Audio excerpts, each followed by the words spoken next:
This weekend, Barcelona made it to our flops, and Malaga are one of our tops for obvious reasons, winning 2-0 against the Catalan Giants. Welcome, guys. This is Tops and Flops. I am Okon. I have Deji with me. Let's join in on the phone. All right, Deji, let's start off with Barcelona, one of our flops. No surprises, because Malaga became a thorn in the flesh of the Barcelona team this season. Yeah, probably the most underwhelming side in European club football this weekend. But they were very, very shambolic against Malaga. There was, that period when they weren't exactly sure what system they were going to play, from playing 3 defenders to playing 4 defenders.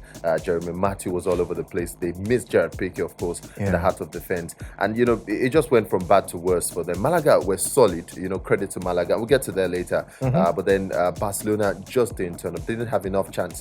Messi was out of sorts. Neymar had a red card, in fact, in that game.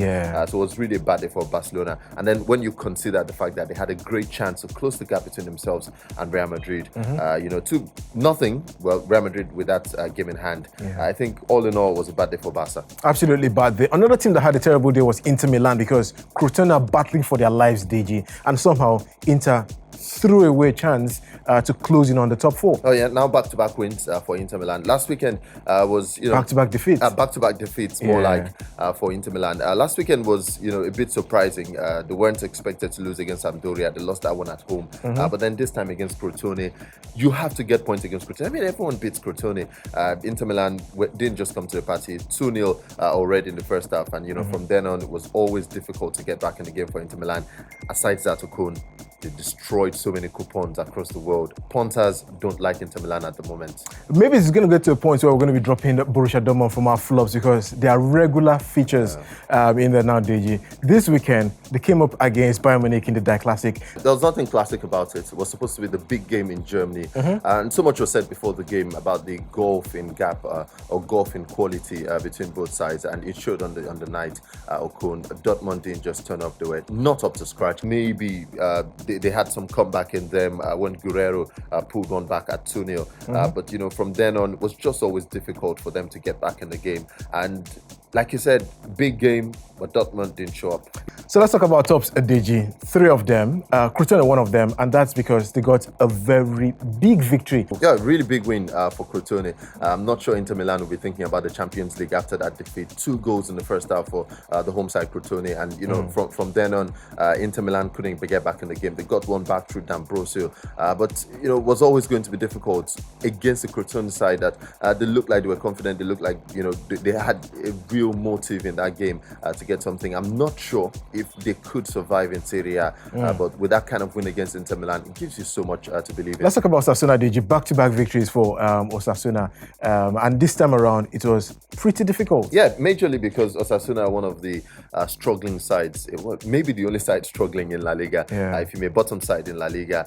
They look doomed already to go down and be relegated to the second division. But back-to-back. The last time they won a game, Deji, was back on the 29th of October before their back-to-back victories. So looks like maybe some life coming back into Osasuna. Great credit, of course, to Sergio Leon. He's their top man, a top striker. Got 2 goals in that game against Leganes. They won by 2-1. And I feel like, somewhere in there, Osasuna, it's just a few games to go, but why not? Why not believe? And credit to them. Back-to-back victories. It's a good way to start. And finally, guys, we have Malaga as the other top, Deji. The top of all tops. Now, if you beat Barcelona and prevent them from scoring against you over both legs, I think you deserve to be the top of all top. Yeah, amazing week for them.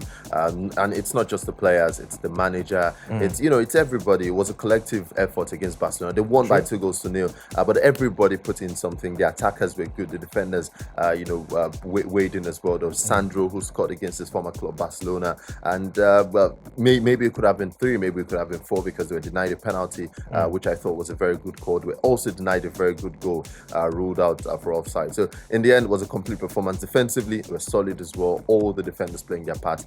And it's that sort of win that you really bask in all through the week. Credit to Malaga.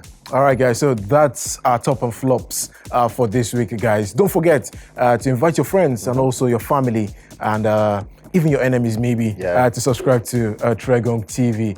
That's our channel. We're back on Friday because we have Against All Odds for you, our betting preview. All 9 games. Usually we don't miss them out. Yeah. So join us then, guys.